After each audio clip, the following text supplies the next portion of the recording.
இப்போ நீங்கள் பார்த்துட்டு இருக்கீங்களா, இது ஒரு கிழங்காம். இது வந்துட்டு மூட்டு வலி, கை கால் வலி அதுக்கெல்லாம் ஸ்பெஷலாக அக்கா சொல்லுவாங்க. அது என்ன பேருன்னு? முடவாட்டுக்கால் கிழங்கு.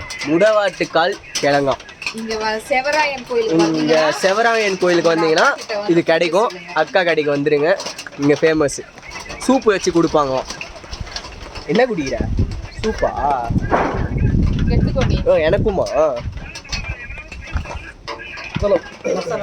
பேசு. சூப்பரா இருக்குடா. அப்படியே ஆட்டுக்கால் குழம்பு மாதிரியே இருக்குதுடா. குழம்பா? அது சூப்பு. ஆட்டுக்கால் அதுக்குதான் 5 ரூபாய்க்கு நடிக்க சொன்னா 50 ரூபாய்க்கு நடிக்க கூடாது. ஐயோ இல்ல, ஆட்டுக்கால் குழம்பு சூப்பு எல்லாமே ஒண்ணுதானே. அதே மாதிரிதான் ரோல் ஆயிடுச்சு. போ. இல்ல சான்ஸ் போட்டு கீச்சிரும். இல்ல நிஜமா சூப்பரா இருக்கு. சான்ஸே இல்ல. இல்ல ஆக்சுவலா ஸ்மெல்லே தெரியுது. இந்த கிளைமேட்டுக்கும் அதுக்கும் செம்மையா இருக்கு. சஞ்சய், இந்த சூப்பு பத்தி நீ என்ன நினைக்கிற? ரசம் மாதிரி இருக்குது. ரசம் மாதிரி இதா? அவன் ஒருத்தனா கரெக்டா சொல்லுவான். ரசம் வந்து டேஸ்ட் தெரியுமா உனக்கு? ஆட்டுக்கால் ரசம் தான் ஆக்சுவலா டேஸ்ட். இதுங்களுக்கு சாப்பாடு பத்தி ஒன்றும் தெரியாது.